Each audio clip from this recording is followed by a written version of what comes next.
I'm sure we can all agree that detention is pretty much pointless and should not be implemented anymore in an educational setting.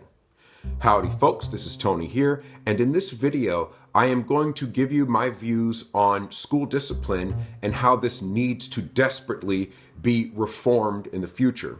So for starters, I have been in the educational field for a decade. I have been a substitute teacher, I've been a middle school teacher, and I've been a high school Spanish teacher. And in that time, I have observed that the most conventional methods of school discipline, which include restorative practices, detention, as well as suspension, are all pretty much worthless because the school districts are trying to solve a problem which it is not their ability to solve, nor is it their job to solve it, and that's lack of proper parenting. Now, before you get out your pitchforks, I want to explain to you, I am aware that not all parents are bad parents. I have had phone calls with good parents who actually want their kids to succeed.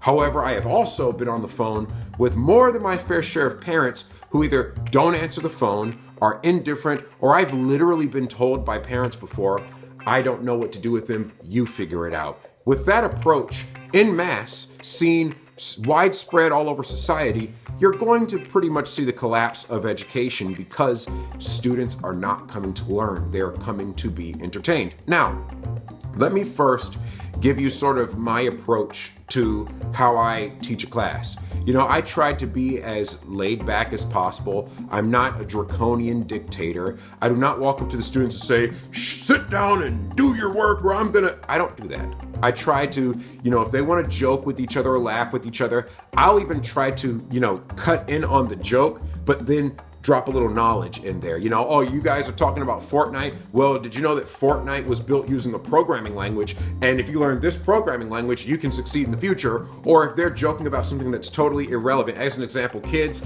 like to joke about doing drugs. And in the Spanish class, okay, that's fine. Let's talk about the history of cartels in Mexico. Let's talk about El Chapo. Let's talk about Pablo Escobar's escaped hippos that are now just pretty much running amok of the place. So I talk about these kinds of things, and I'll pull up an article in El Tiempo Latino in Spanish, right? So I try to find ways where if they are joking about something that's off topic, we pivot and go towards, what's supposed to be the learning objective. I let them joke. If they get out their phone, I'll give them a nice warning about it. I'm not going to jump down their throat, but if they're getting out their phone to cheat on a test, then I just notify the parents and give them a 0. But, I try to write as few referrals as possible. Number one, because in my experience as an educator, these students are usually not going to get the consequence they deserve. And number two, referrals are pretty ineffective because even if they get written up, even if they get suspended, when they come back to school, they're going to come back the exact same way that they were to begin with because nothing's happening at home. And so school discipline is kind of pointless in that regard. I would personally suggest that you would have a 3 strikes and you're out system because what they're doing now is not working. What do I mean by 3 strikes and you're out? If you commit 3 minor transgressions, you take something from somebody, you are disturbing the class, you are causing a disruption, you cuss out a teacher or something of that nature, if you disrupt the learning environment in 3 different occasions, you're just expelled from school and you're not allowed back. That's what they really need to do. They need to have consequences that stick. Or 1 major transgression and you're out. What's a major transgression? Touching another student inappropriately, touching a teacher inappropriately. This kind of thing needs to be talked about more. Or if there's a fight and you started it, some kind of major transgression where you're a threat to school safety. I have literally seen incidences where students start a fight, run up on someone, assault them, and they're only given a few days. They're only given a couple weeks. And they come right back the same way they were. Oh, well, if you do it enough times, you go to the alternative school. But guess what? In all of those 2nd and 3rd and 4th chances that you've been given before being sent to the alternative school, how many fights did you start? How much conflict did you start on social media? How many times did you disrupt the learning environment? Now, you might ask yourself, well, if we put the kids out, where are they going to go? Now, I know that this is going to be something of a seemingly calloused answer, but it's the cold hard truth. It's the pill we all need to swallow. That's not the school's job to worry about that. That is the parent's job. If you are sending to the school non-productive members of society who do not have the basic people skills, who do not have the basic impulse control skills, who do not have the basic skills of how to navigate a social situation and not be disruptive, then I'm sorry. You failed as a parent, and you cannot force teachers to compensate for what you are not doing. That'll be for you to decide what happens to that child. Now, that's just the honest answer, because here's the thing. Let's look at the main forms of discipline that are implemented. Let's look at first restorative practices. They do have their place, but I would argue that restorative practices only work if you can get the students to buy into it. If the students do not care about reconciling with one another, they're just ready to come to blows, then I don't care how nice you are. I don't care how comfortable the couch is. I don't care how many role-playing games, how many, thumbs up or thumbs down, get in a circle type of practices that we've all been trained to do. If they're determined to knock each other's blocks off, then that's merely a stopgap measure. Now, many teachers will probably say, oh, well, hey, that's not right. I have seen kids who hated each other become friends at the end. Yeah, normally at the elementary school level or the middle school level, before their hormones have kicked in and their egos are uber inflated and they really are just desperate to prove themselves in some way. Normally this kind of thing works at a lower level, but by the time they get to high school, if they have already had it instilled in them, if they have already been hardwired to fight first and debate second, then I'm sorry, that's not going to be very effective, especially when we have kids over here who are actually trying to learn and need to know that they're going to school safely in order for that to happen. Now, that's my main critique on restorative practices. They are not as practical the older and more ego-driven the child becomes. The second thing is detention. Let's talk about how absolutely worthless this practice is for two key reasons. Number one is, let's just think about this. The kid misbehaves. They're issued detention. So as a punishment, they have to be in the school building longer. What kind of message does that send to them? That teaches them to have animosity towards the educational environment, because having to stay in a building where learning is meant to take place is a punishment.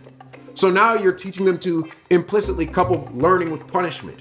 So they're going to be even less receptive to learning next time, because now they associate the place where learning is taking place as a punishment. That's number one. And number two, and this is very important, and I really need you to put on your long-term thinking caps for this one. Number two about detention is it's teaching children how to practice being incarcerated. So you do something that you should not do, and you get retained in this building under lock and key, and you can't go home for an extended period of time. That is basically teaching them how to be used to incarceration. And if you look at the designs of some of these school buildings, they're actually built like prisons, where the different pods are like cell blocks, where the cafeteria is in the middle and you have a balcony above it where guards could be, where the playground's in an enclosed courtyard. A lot of these school buildings are actually built very similar to prisons, and the food's probably worse too.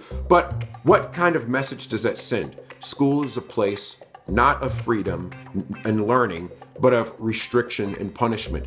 That's going to create a long-term generation of people who are pretty much fed up with the educational environment because it feels too stifling. And that's why I don't believe detention is an effective method, because long-term it teaches them to couple education with punishment, and that's the exact opposite of what you want to accomplish. And then finally, the absolute dumbest one is suspension. We're going to kick your kid out of school for a week or two. They'll learn their lesson. Does that really work? If they don't want to be in school because detention has taught them to associate school with punishment, then you giving them 2 weeks out of school is just giving them a vacation. That's what they wanted in the first place. They do not want to be under that structure. They do not want to be under those regulations. They do not want to have to be retained in a building for that long. They want to go home. So you're giving them what they want. Now, if you had said, when you're suspended, you will get a 0 automatically on everything you would have turned in had you been in school, then okay, yes, now it's a real punishment, because that's how life works. In real life, if you were to assault somebody, if you were to rob somebody and go to jail for it, your landlord the bank that owns the mortgage on your home, the utility companies aren't going to say, okay, I'm going to cut you some slack. I'll let you make it up when you get out of jail. No, you're probably going to lose your belongings. That's life. But instead, we just tell them, oh, you can make it up when you get back. In fact, I'm going to instruct the teacher to make a separate copy of the lesson plan just for you and send it to you physically at home. And then you can just work on it and make it up when you get back. That's not realistic. That's not preparing them for real life consequences. That's basically coddling them. And then the teacher now, okay, so think about it from a teacher's perspective, right? You've disrupted my class. You've disrespected me. You've harmed someone in my presence. So I wrote you up, and this time the dean caught you and you were issued a consequence. Now because I've had to write you up about it, now you're at home, I have to do extra work just to keep you ahead. So now I'm also inheriting as the teacher some of your punishment because now I have to do extra paperwork for you because you're not physically in the building. And if I don't do that, then I get in trouble. So now I am partially inheriting some of that punishment as well. So can you understand why I would have no motivation to write you up in the first place? Why I'd rather try to pull you aside and play Mr. Rogers and help you get along and help you try to function, something your father should be doing? Why? Because if I send you out of the school, now I have extra work to do as well. Not only this, but when students are out of the building and they fall behind in their studies, what happens is they start to fail. And guess what? In many districts that I have worked in, the pass rate of the class is part of the teacher's year-end evaluation. And so if X amount of students or X percentage of the class is failing, that's actually a mark against the teacher on the evaluation. So the teacher is therefore incentivized to go as easy as possible, to not suspend because then you're going to fall behind in your studies, to not write you up because then if you get suspended, I have to give you extra work to do. The teacher is then incentivized to just let the student off as much as possible because, again, schools themselves have year-end evaluations based on how many referrals have been written and based on what demographic is getting suspended. And so the school itself is motivated not to write referrals. The teacher, therefore, is motivated not to write referrals because then that student's going to fail and that's going to affect the teacher's evaluation. So essentially, students control the school because you're not allowed to let them fail in any way. You're not allowed to discipline too hard, and you're not allowed to let them fall academically behind too hard. And because of that, the students control the school. They control the flow of the environment, and they know it, and they wield that power. And that is why out-of-school suspension fails as well, because you're still responsible for that student while they are in what's essentially a perpetuated timeout. And that's why school discipline, the way it works now, it just does not work. Instead, there needs to be a stronger policy. 3 minor transgressions, and you're out permanently.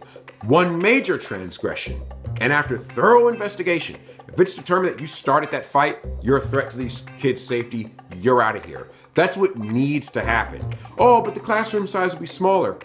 Well, here's the thing. If who's still in the classroom is willing to learn, is putting forth the effort, has not forfeited their right because they violated the rights of other people, then you just do the best you can with the ones that you can help the most. But the ones that you cannot help, think about this. If I have a classroom full of 30 kids, right, and 5 of them have decided to wake up on the wrong side of the bed, come to school and be as disruptive as possible, I am going to spend 20, 30 minutes chasing after those 5. What about these 25 over here who actually wanted to learn? Now I am leaving them behind and doing them a great disservice. And that is the problem with modern American school discipline. What we actually need is a stricter system. 3 strikes and you're out, go get your GED. Or 3 strikes and you're out, go to the alternative school. 1 strike at the alternative school, and then you must go get your GED, and that's it. And if anything, in the long run, that would help society, because then kids would understand, take it seriously. This is something to value. This is something with which you should put forth your best effort. This is not something where you should just trivialize the work of the teachers, trivialize the work of administrators, and then just run amok in society. This has to stop some kind of way. Anyway, let me know what you think in the comments below.